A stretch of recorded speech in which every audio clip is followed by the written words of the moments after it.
प्रकाश वो वाला प्रकाश नहीं, प्रकाश का मतलब यहाँ पर उजाले, प्रकाश का मतलब वो नहीं जो लड़कियों के साथ प्रकाश नाम का लड़का पढ़ता था, उसके साथ ज्योति नाम की एक लड़की पढ़ती थी, वो कुछ नहीं है ऐसा। इसका मतलब क्या है, प्रकाश का मतलब है उजाला, और उजाले का मतलब यहां पर अगर हम निकालें तो यहां पर है कि जब हम किसी अमूल्य व्यक्ति को खो देते हैं तो हम कहते हैं कि हमारी जिंदगी अंधकार में हो गई है, तो उसी प्रकाश से यहां पर मतलब है इनका।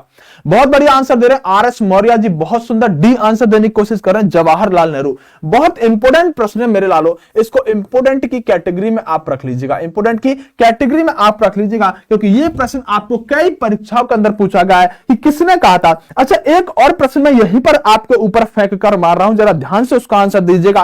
किसने कहा था, किसने कहा था कि कोई सोच नहीं सकता किसी ने दुबले पतले शरीर में इतनी महान आत्मा महात्मा गांधी की निवास कर सकती है। यानी जब महात्मा गांधी जी मरे थे तो मरने के बाद किस व्यक्ति ने उस बॉडी को, उस डेड बॉडी को देखकर कहा था कि कोई कल्पना नहीं कर सकता, कोई सोच नहीं सकता कि इतनी दुबली पतली बॉडी में, इतने दुबले पतले शरीर में इतनी महान आत्मा महात्मा गांधी जी की निवास कर सकती है। यह बात किसने कही थी? इस प्रश्न के राइट आंसर की बात करें प्यारे साथियों तो इस प्रश्न का राइट आंसर तो है जवाहरलाल नेहरू, लेकिन जो प्रश्न मैंने पूछा है उसका आंसर कोई देगा, उसका आंसर कोई देगा। और दोस्तों मैं आपको बताना चाहता हूं कि महात्मा गांधी जी की जो मृत्यु हुई थी, गांधी जी की जो मृत्यु हुई थी वो कब हुई थी, ये प्रश्न आपको पता होना चाहिए। तो हम कहेंगे कि महात्मा गांधी जी की जो मृत्यु हुई थी ये 30 जनवरी 1948 को हुई थी। क्या ये बात आपको पता है? बिल्कुल पता होगी, लेकिन 1948 से शायद आपको नहीं पता होगा। 30 जनवरी 1948 को महात्मा गांधी की मृत्यु हुई थी। और दोस्तों आपको पता होगा एक व्यक्ति का नाम, जिनका नाम क्या था, नाथूराम गॉडसे। क्या नाम था? नाथूराम गॉडसे। तो नाथूराम गॉडसे ने यहां पर महात्मा गांधी जी को गोली मार दी थी। क्या? गोली मार दी थी। महात्मा गांधी ने नाथूराम गॉडसे को गोली मार दी थी। अब दोस्तों यहां पर दो तरह की चीजें होती हैं। एक चीज होती है कि यहां पर इसको वध कहा जाए या फिर इसको हत्या कहा जाए, इसको वध किया जाए या इसको हत्या कहा जाए। दरअसल मैं अभी कुछ दिन पहले जो कन्हैया है, आपके कन्हैया कुमार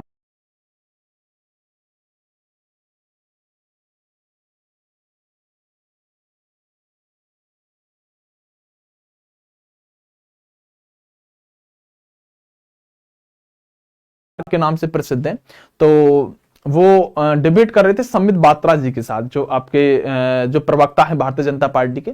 तो इस मुद्दे पर आकर दरअसल दोनों ही आमने सामने आ जाते हैं। वो एक दूसरे से कहता है कि आप कहो कि महात्मा गांधी जिंदाबाद, वो कहता तू कहे कि नाथूराम गॉडसे मुर्दाबाद।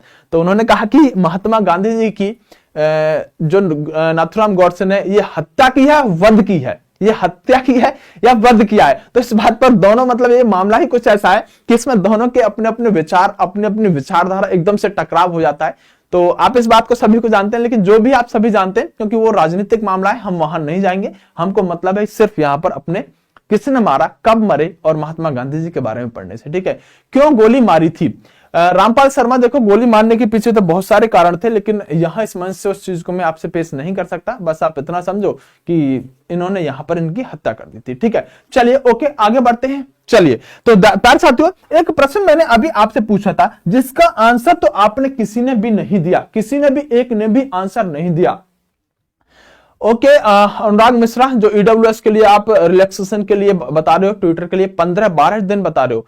ओके, अगर ऐसा होगा विधानसभा सत्र चलेगा, अच्छा ओके ओके, अच्छा ठीक है, तो उसके लिए आवाज उठाएंगे। ठीक है, अल्बर्ट आइंस्टीन के यह शब्द थे दोस्तों कि कोई सोच नहीं सकता कि इतने दुबले पतले शरीर में इतनी महान महात्मा गांधी जी की आत्मा निवास कर सकती है। जिस प्रश्न का आंसर अभी तक किसी बच्चे ने नहीं दिया था, तो ध्यान रखिएगा, आपको अल्बर्ट आइंस्टीन नाम याद रखना होगा। चलिए दोस्तों आगे चलते हैं। अगला प्रश्न क्या है आपके सामने?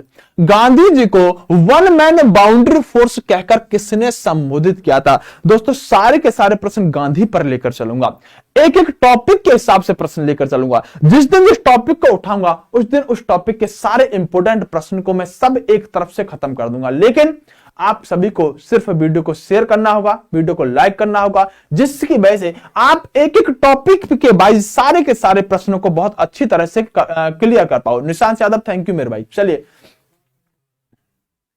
सर, यूपीएसआई के रिजल्ट कब तक आएगा? यूपीएसआई का रिजल्ट मेरे भाई 27 सितंबर को आएगा। कब?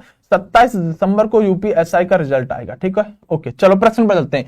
तो दोस्तों, किस व्यक्ति ने महात्मा गांधी जी को वन मैन बाउंड्री फोर्स कहकर पुकारा था? बड़ा इंपॉर्टेंट प्रश्न हो जाता है, क्योंकि आप जानते होंगे एक नाम ऐसा जिसका नाम था माउंटबेटन। जिसका नाम क्या था? माउंटबेटन। माउंटबेटन ने महात्मा गांधी जी को क्या कहकर पुकारा था? तो माउंटबेटन महात्मा गांधी जी को कहते थे वन मैन बाउंड्री फोर्स। का वन मैन बाउंड्री फोर्स क्यों कहते थे? क्योंकि महात्मा गांधी की काबिलियत माउंटबेटन जान चुके थे। क्योंकि महात्मा गांधी एक ऐसी शख्सियत भारत के अंदर हुआ करते थे जो एक अकेले के दम पर जनता के अंदर हृदय में जगह बनाने के बाद इन अंग्रेजों को भारत से खदेड़ने पर यहां पर सक्षम हुए थे, और अंग्रेजों को भारत से खदेड़ने में महात्मा गांधी जी ने बहुत भूमिका निभाई थी। प्यारे साथियों, कभी सोचिएगा, ये अंग्रेज ऐसे अंग्रेज हुआ करते थे जो हमने 1857 की क्रांति, कब हमने 1857 की क्रांति शुरू करी, और 1857 की क्रांति हमने इतने बहुव्यापी तौर पर इसको पूरा किया, लेकिन हम सफल ना हो सके। उसके बाद दोस्तों, हम इसके बाद बैक टू बैक अपने आंदोलनों को अंजाम देते जा रहे थे। 1885 में कांग्रेस की स्थापना भी हो चुकी थी, लेकिन मेरे प्यारे साथियों, आपको पता होगा कि अंग्रेज एक बात मानने के लिए तैयार नहीं थे। जब महात्मा गांधी जी की एंट्री भारत के अंदर होती है, तो आपको पता होगा कि महात्मा गांधी जी जो भारत में आए थे वो 9 जनवरी 1915 को महात्मा गांधी भारत आए थे। कब? 9 जनवरी 1915 को महात्मा गांधी भारत आए थे, और महात्मा गांधी ने अपना पहला आंदोलन 1917 में किया था, जो चंपारण के नाम से जाना जाता है। किसके नाम से? जो चंपारण आंदोलन के नाम से जाना जाता है। लेकिन साथियों, महात्मा गांधी जी जिस बात के लिए आंदोलन कर रहे थे, अंग्रेज ने वो चुटकी में ही मान ली थी। अभी बात करेंगे, प्रश्न भी आपके सामने आने वाला है। आखिरकार अंग्रेजों के अंदर कोई तो खास वजह, यानी महात्मा गांधी के अंदर कोई तो खास वजह रही होगी जिसकी वजह से अंग्रेज उनकी बात को 1 मिनट में मान गए। उसके बाद अहमदाबाद मिल मजदूर आंदोलन, उसके बाद खेड़ा आंदोलन। Mahatma Gandhi back to back performance अपनी बेहतरीन देते गए, और अंग्रेज इनके सामने नतमस्तक होते गए। तो कुछ तो बात महात्मा गांधी के अंदर अच्छी थी। तो दोस्तों, इसीलिए यहां पर जो ये व्यक्ति थे माउंटबेटन, जिनका भारत के विभाजन में बहुत बड़ा रोल है, जिनका भारत के विभाजन में बहुत बड़ा रोल है। यानी मैं बात करूं, एक तरफ हिंदुस्तान, एक तरफ आपका भारत, और दूसरी तरफ पाकिस्तान। ये जो विभाजन हुआ है, इसमें आपके इस माउंटबेटन का बहुत बड़ा रोल है। ये बात भी अपने दिमाग के अंदर सेट रखिएगा। इन्होंने कहा था कि महात्मा गांधी कोई आम व्यक्ति नहीं है, वो वन मैन आर्मी फोर्स के बराबर, क्या वन मैन बाउंड्री फोर्स के बराबर है। तो ये बात माउंटबेटन के द्वारा कही गई थी। रात वाली क्लास बंद नहीं हुई है, रात वाली क्लास भी चलती है। ठीक है,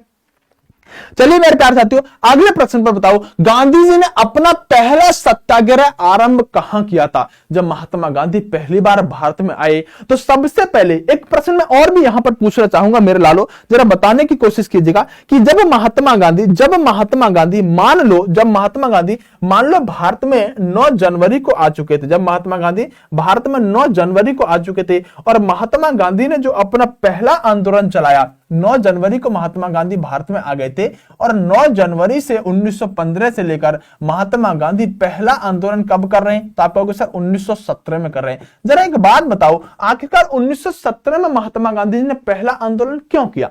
क्यों उन्होंने 1915 में ही आंदोलन नहीं कर दिया? बहरहाल प्रश्न पर आते हैं। गांधी जी ने अपना पहला सत्याग्रह जो किया था मेरे लालो, वो कौन सा किया था? मजदूरों के कम वेतन दिए जाने के विरुद्ध, तुर्की पर ब्रिटिश आक्रमण, या 1935 के भारत सरकार अधिनियम के विरुद्ध, या रॉलेट एक्ट के विरुद्ध? रॉलेट एक्ट के विरुद्ध। जल्दी से इसका आंसर बताओ, जल्दी से इसका आंसर बताओ मेरे लालो। चलिए, आंसर क्या है? चंपारण में सबसे पहले सत्याग्रह लिया था। ओके, सभी फ्रेंड्स लाइक एंड शेयर कर दो। ओके, अहमदाबाद, बहुत बढ़िया, बहुत सुंदर। मेरे दोस्तों, आपको पता होगा, अगर हम बात करें तो अहमदाबाद का जो मामला था, अहमदाबाद के अंदर मामला यह था कि वहां पर मजदूरों के लिए, किसके लिए? मजदूरों के लिए महात्मा गांधी वहां पर अनशन पर पहली बार बैठे थे। आपसे प्रश्न पूछा जाता है मजदूरों के लिए, आपसे पहले प्रश्न पूछा जाएगा कि कौन से आंदोलन में महात्मा गांधी ने भूख हड़ताल का सहारा लिया था? किसके लिए? भूख हड़ताल का सहारा लिया था। तो भूख हड़ताल का जो सहारा लिया गया था, वो अहमदाबाद मिल मजदूर आंदोलनों के लिए महात्मा गांधी जी ने लिया था और यही इनका पहला सत्याग्रह था। क्योंकि चंपारण में तो ऐसे ही अंग्रेज इनकी बात को मान गए थे, लेकिन मुख्य जो था इनका यहां पर मजदूरों को कम वेतन दिए जाने के विरुद्ध में एक हड़ताल की गई थी। हुआ कुछ यूं था कि अहमदाबाद के अंदर एक बहुत भयंकर बीमारी फैली थी। उस बीमारी का नाम क्या था? उस बीमारी का नाम प्लेग हुआ करता था। क्या हुआ करता था? उस बीमारी का नाम मेरे लालो प्लेग हुआ करता था। तो प्लेग के कारण जो वहां पर कंपनी थी, जो वहां पर फैक्ट्री थी, उसके मालिकों ने क्या कर दिया कि आप रेस्ट करो, कोई बात नहीं, प्लेग फैला तो अपने घर पर रहो। अब जब वो वापस लोग आए तो उन कंपनी मालिकों ने कहा कि आपको आपकी सैलरी कटौती होगी, जो बोनस आपको मिला था वह बोनस भी नहीं मिलेगा। तब महात्मा गांधी जी इस समय फेमस हो चुके थे, क्योंकि चंपारण वाला आंदोलन इससे पहले कर चुके थे। तभी महात्मा गांधी जी को बुलाया अहमदाबाद के लोगों ने। अहमदाबाद जाने के बाद महात्मा गांधी ने 35% बोनस पर बात बनाई, क्योंकि वो मात्र 20% दे रहे थे और भारतीय मजदूर 50% मांग रहे थे। 35% बोनस पर बात बना के इन सभी लोगों को यहां पर एक तरह से संतुष्टि या फिर संतुष्टि की राह दिलाई, और जिसकी वजह से महात्मा गांधी और थोड़े से फेमस हो गई। तो पहला जो था वो मजदूरों को कम वेतन दिए जाने के विरुद्ध में महात्मा गांधी जी का पहला सत्याग्रह हुआ करता था मेरे लालो।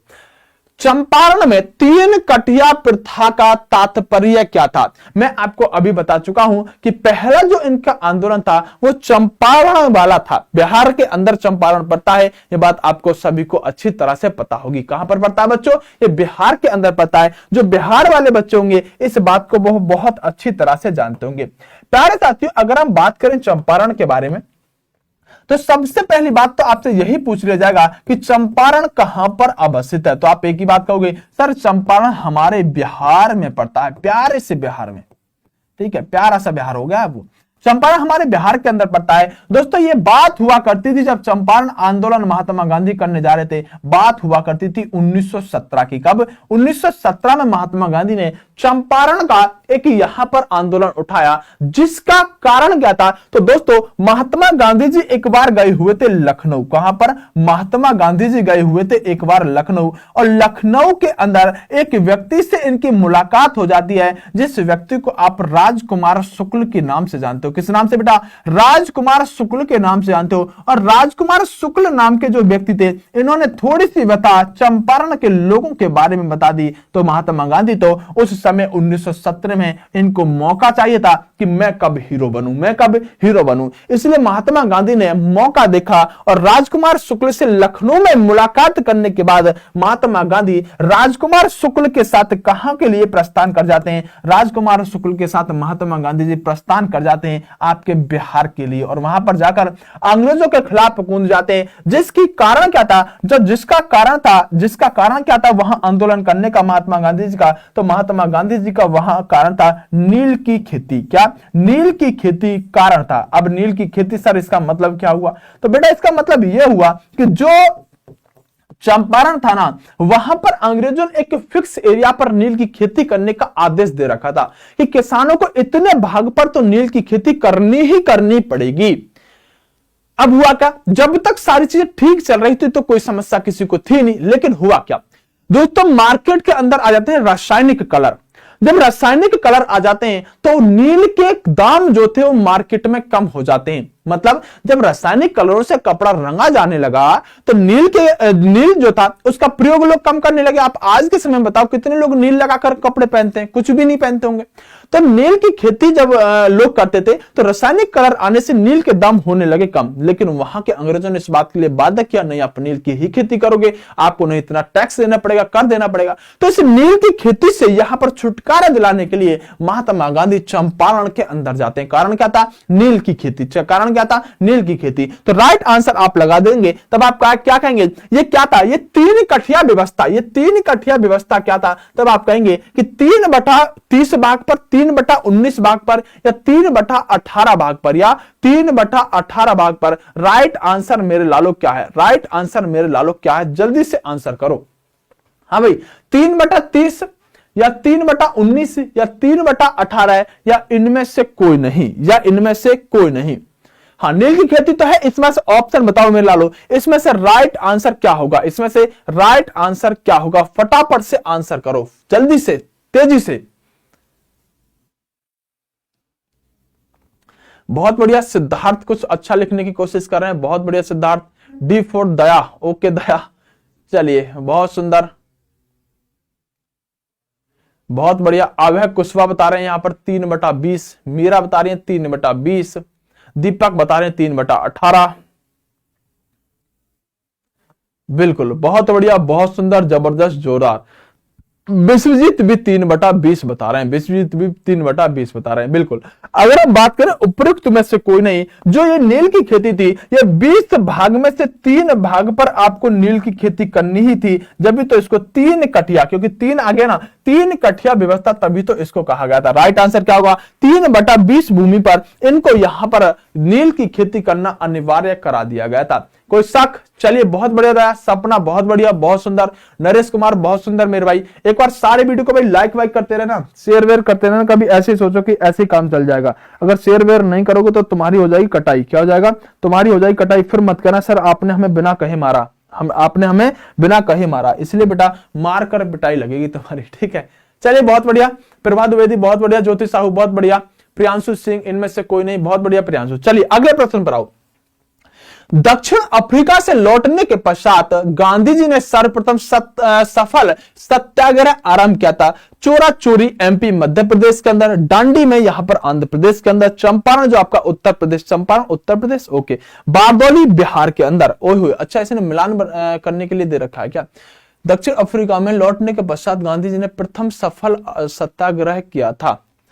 चलिए ये बस उसने इंग्लिश में टाइपिंग गलत हो गई है और कुछ नहीं है। चलिए इसका राइट आंसर सी बता दिया है बच्चों ने। बिल्कुल, आपको अभी थोड़ी ही देर पहले बताया कि महात्मा गांधी का जो आंदोलन होते हैं इनको आप केक से याद रख सकते हैं। इसको केक से याद रख सकते हैं ना, जिसमें ई का कोई मतलब नहीं होगा, यानी चंपारण, अहमदाबाद और खेड़ा। हाँ बिल्कुल, देखो केक अगर आप याद कर लेते हो, आप केक अगर याद कर लेते हो तो सी में यानी ई का कोई मतलब नहीं होगा। सी से आपका बनता है मेरे लालो चंपारण। क्या बनता है? सी से मेरा बनता है चंपारण, जो आपका बिहार के अंदर पड़ता है। ए से बनता है आपका अहमदाबाद के मिल मजदूर आंदोलन। क्या? अहमदाबाद मिल मजदूर आंदोलन आपको अच्छी तरह से याद करा दिया। और के से बनता है मेरे लालो खेड़ा आंदोलन। तो अगर आपको केक याद है बर्थडे पर, हैप्पी बर्थडे टू यू, कौन सा? हैप्पी बर्थडे टू यू वाला केक याद है, तो उससे महात्मा गांधी के पहले 3 आंदोलन याद किए जा सकते हैं, चंपारण, अहमदाबाद और खेड़ा। तो पहला सफल आंदोलन मेरे लालो क्या होगा? चंपारण का ही तो आंदोलन पहला सफल आंदोलन होगा। बताओ कोई शक? हाँ भाई जल्दी से बताओ, कोई शक? फटाफट से बताओ, तेजी से बताओ। बहुत सुंदर पवन सिंह, बहुत बढ़िया, बहुत बढ़िया, बहुत सुंदर। नवीन नीम अंसारी, नईम अंसारी हैं, ओके मेरे भाई।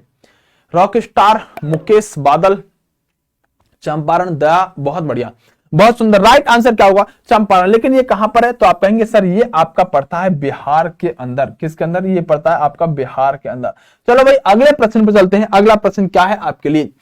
6 जुलाई 1942 को वर्धा में महात्मा गांधी जी ने कांग्रेस की कार्यकारी समिति में अपना भारत छोड़ो आंदोलन की चर्चा की।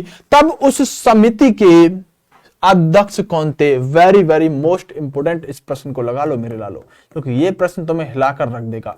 इससे बहुत सारे प्रश्न बनते हैं, मैं क्लियर करूंगा, लेकिन पहले आपके आंसर की प्रतीक्षा करूंगा। क्या? आपके आंसर की पहले प्रतीक्षा करूंगा कि आपका आंसर क्या आता है। ऑप्शन देखते हैं। राजगोपालाचार्य, मौलाना अबुल कलाम आजाद, पंडित जवाहरलाल नेहरू या एनी बेसेंट। चर्चिल क्या आंसर लगाया जा रहा है? अच्छा कोई पीछे घूम रहा है क्या बच्चा? ये आकाश। चलिए स्टडी आई को ए आंसर बता रहे हैं, ओके। उसके अलावा हम बात करें आशीर्वाद, यहां पर सर मैं बिहार से हूं, मेरा 7/3/2000, क्या मैं एलिजिबल हूं प्लीज? बिहार से हैं आप, अपनी डेट ऑफ बर्थ कितनी बता रहे हैं एक बार बताइए। कौन से एग्जाम के लिए? यूपी पुलिस के लिए पूछना चाह रहे हैं क्या आप अपनी डेट ऑफ बर्थ अगर 99 बता रहे हैं, मैं एक बार चेक कर लेता हूं कितना आपने लिखा है। तो 99 वाले तो एलिजिबल है, में कोई प्रॉब्लम नहीं आएगी 99 वालों को तो, ठीक है। बी आंसर बताया, बहुत बढ़िया, बहुत सुंदर, जबरदस्त। चलिए, हाँ यानी 99 बता रहे हो। हाँ बिल्कुल, आप आशीर्वाद आप फॉर्म भर पाओगे यूपी पुलिस का अगर आपकी 99 डेट ऑफ बर्थ है तो। देखिए दोस्तों, अगर हम बात करें तो इस समिति की जो अध्यक्षता करने का काम कर रहे थे वो आपके मौलाना अबुल कलाम आजाद कर रहे थे। कौन? मौलाना अबुल कलाम आजाद कर रहे थे। और ये प्रश्न बड़ा इंपोर्टेंट होता है मेरे लालो, ये प्रश्न बड़ा इंपोर्टेंट होता है मेरे लालो, क्योंकि मौलाना अबुल कलाम आजाद एक ऐसे व्यक्ति थे। एक छोटी सी बात मैं तुमको बताना चाहता हूं, ये कहां पर समिति बैठी थी? तो ये दोस्तों वर्धा के अंदर बैठी थी। किसके अंदर? वर्धा के अंदर बैठी थी। वहां पर ये उसकी अध्यक्षता कर रहे थे मौलाना अबुल कलाम आजाद। कहा जाता है कि जब महात्मा गांधी से कमिटमेंट कर लेते थे तो ये पीछे नहीं हटते थे। मैं इनकी तुलना हमेशा सलमान खान से करता हूं। जब मैं पढ़ाता हूं तो बताता हूं कि सलमान खान कहते हैं कि जब एक बार मैं कमिटमेंट कर लेता हूं तो मैं किसी की भी नहीं सुनता, मैं अपने आप की भी नहीं सुनता। सलमान खान ऐसा कहते हैं, डायलॉग मारते हैं। महात्मा गांधी कहते थे, सलमान खान सुनो, जब मैं कमिटमेंट कर लेता हूं तो मैं अपने बाप की भी नहीं सुनता। महात्मा गांधी एक कदम आगे थे सलमान खान से। क्यों? क्योंकि मेरे साथियों इस बात को समझने की कोशिश करना कि जिस टाइम वर्धा के अंदर सारे लोग बैठे हुए थे और बैठने के साथ जब यहां पर 6 जुलाई 1942 को वहां पर महात्मा गांधी जी ने एक समिति के आधार पर कांग्रेसी कार्यकारिणी में भारत छोड़ो आंदोलन के लिए जब चर्चा की और कहा भारत छोड़ो आंदोलन हम यहां पर 1942 में ही करेंगे, इसके लिए मौलाना अबुल कलाम आजाद जी आप इसके लिए एक परफॉर्मा तैयार करो और इस आंदोलन को रूपरेखा देने की कोशिश करो और इस आंदोलन को हमें अभी ही करना होगा। माना जाता है उस समय मौलाना अबुल कलाम आजाद जो थे, इनकी बीवी जो थी, इनकी जो बेगम थी, उनकी तबीयत बहुत खराब थी और इनकी तबीयत खराब होने की वजह से मौलाना अबुल कलाम आजाद अपनी बेगम के पास गए, बीबी के पास गए और जाकर कहा कि देखो मोहतरमा, कमिटमेंट हो चुका है और अगर कमिटमेंट हो जाता है तो मेरी तुम्हारी तो छोड़ो, वो अपने बाप की भी नहीं सुनते और अब भारत छोड़ो आंदोलन हमें करना ही पड़ेगा। आपकी देखरेख, आपके इलाज की व्यवस्था में नहीं कर सकता। अब हमारी मुलाकात सीधी स्वर्ग में होगी और मैं जा रहा हूं भारत छोड़ो आंदोलन की रूपरेखा तैयार करने के लिए। अपनी पत्नी को ये यहां पर दोस्तों बीमारी अवस्था में छोड़ गए थे और जब वे वापस आए थे तो वहां पर इनको अपनी पत्नी मतलब इनकी मर ही चुकी थी, डेथ हो गई थी उनकी। तो ऐसा माना जाता है कि मौलाना अबुल कलाम आजाद ने भारत की आजादी के लिए ऐसे अहम कदम उठाए थे, इसलिए मौलाना अबुल कलाम आजाद पर यह प्रश्न बहुत बनता है, यह प्रश्न बहुत बनता है। और एक बात भी तय होती है कि महात्मा गांधी ने अगर कमिटमेंट कर लिया तो सलमान खान का कमिटमेंट फेल हो सकता है, पर महात्मा गांधी जी का नहीं, क्योंकि आपको पता चल चुका होगा। इस बात से आप अनुमान लगा सकते हैं। राइट आंसर क्या होगा? इसका राइट आंसर होगा मौलाना अबुल कलाम आजाद। दोस्तों ये जो कार्यकारी समिति थी, ये जो कार्यकारी समिति बनी थी, इसके अंदर कुछ और भी लोग थे। जैसा कि मैं बात करूं दोस्तों, इसके अंदर यहां पर जो शामिल थे वो आपकी सरोजिनी नायडू शामिल थी। कौन? मैं दूसरे कलर से लिखता हूं इसको। इस समिति में कौन कौन शामिल था? अध्यक्ष तो मौलाना अबुल कलाम आजाद थे, लेकिन इस समिति में कौन कौन शामिल था? तो आप कहेंगे इसके अंदर सरोजिनी नायडू शामिल थी। सरोजिनी नायडू के अलावा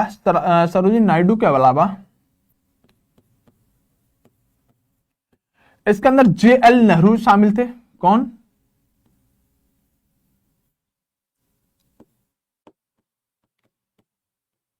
जवाहरलाल नेहरू के अलावा अगर हम बात करें दोस्तों, राजेंद्र प्रसाद इसके अंदर शामिल थे समिति में, जब बैठकर भारत छोड़ो आंदोलन की बात कर रहे थे। राजेंद्र प्रसाद इसके अंदर शामिल थे। राजेंद्र प्रसाद के अलावा वल्लभ भाई पटेल भी इसके अंदर शामिल थे। कभी प्रश्न बनेगा कौन शामिल नहीं था? वल्लभ भाई पटेल भी शामिल थे। सीतारमैया भी शामिल थे इसके अंदर। समझ गए कि सीतारमैया कौन थे? याद है सीतारमैया के बारे में? किस किस को पता है सीतारमैया कौन थे? ये वो नहीं है, कौन सी मूवी आई थी? वस्तामैया सीतारमैया थी, कौन सी थी? रमैया सीता वसैया। हाँ, तो सीतारमैया। मूवियों का दोस्तों थोड़ा सा हाथ तंगी है अपना, है ना? लगता है बापू की अरेंज मैरिज थी। बहुत तगड़ा अंदाजा लगा लिया तूने, और कुछ तो तुझ पे लगा नहीं। जीवी पंत भी इसके अंदर शामिल थे। कौन? जीवी पंत। और आसफ अली भी इसके अंदर शामिल थे। कभी प्रश्न बनेगा तो यही प्रश्न बनना होगा मेरे लालो कि कौन शामिल नहीं था जब भारत छोड़ो आंदोलन की रूपरेखा तैयार की जा रही थी और एक समिति पर, यहां पर एक समिति हस्ताक्षर हो रही थी, राजेंद्र प्रसाद लिख दिया। ओके ठीक है, तो चलिए ये सारे के सारे लोग इस समिति में शामिल थे जब भारत छोड़ो आंदोलन वर्धा के अंदर 6 जुलाई 1942 को जब समिति के द्वारा कहा गया कि हम भारत छोड़ो आंदोलन करेंगे, क्योंकि अंग्रेजों को ऐसे भारत से निकालना आसान नहीं है, ऐसे भारत से अंग्रेजों को निकालना आसान नहीं है। इंपोर्टेंट प्रश्न बनता है साथियों। अगला प्रश्न भाइये, भारत छोड़ो आंदोलन इंपोर्टेंट होगा, जल्दी से आंसर बताइएगा। भारत छोड़ो आंदोलन का प्रस्ताव मुंबई के किस मैदान में पारित किया गया था? हाँ भाई, मुंबई के किस मैदान में भारत छोड़ो आंदोलन का प्रस्ताव पारित हुआ था? हाँ, अभी सिद्धार्थ वर्मा आपका भी आंसर क्वेश्चन आने वाला है, जो आप कमेंट कर रहे हो वो क्वेश्चन ही लेकर आऊंगा मैं अभी थोड़ी देर में। जल्दी आप थोड़ा सा इंतजार करो, इस प्रश्न का आंसर दो, आपका क्वेश्चन भी आएगा। जल्दी से आंसर बताओ भाई, इसका राइट आंसर क्या होगा? इसका राइट आंसर क्या होगा? कौन इसका राइट आंसर दे रहा है? देख लेते हैं एक बार आपकी कमेंटों की तरफ। सिद्धार्थ वर्मा बता रहे हैं इसका राइट आंसर, जो अपने अनुसार बता रहे हैं। दोस्तों अभी तक आपने वीडियो को लाइक नहीं किया है, ऐसे कैसे काम चलेगा? ऐसे कैसे काम चलेगा? जल्दी से एक बार वीडियो को लाइक कर दो मेरे लालो। अगर लाइक नहीं किया तो फिर तुम्हारे लिए ही समस्या होगी। जल्दी से सारे बच्चे एक बार वीडियो को लाइक कर दो भाई, फटाफट से तेजी से लाइक कर दो। ऐसे कैसे करोगे? ऐसे मोहब्बत में इतनी कमी आने दोगे? इतनी कम मोहब्बत कर रहे हैं, लाइक तो नहीं है ये क्लास है। डी आंसर, बहुत बढ़िया दीपांशु, बहुत बढ़िया। रुचि सिंह बहुत बढ़िया सी। दया भी यहां पर सही आंसर दे रहे हैं। ओके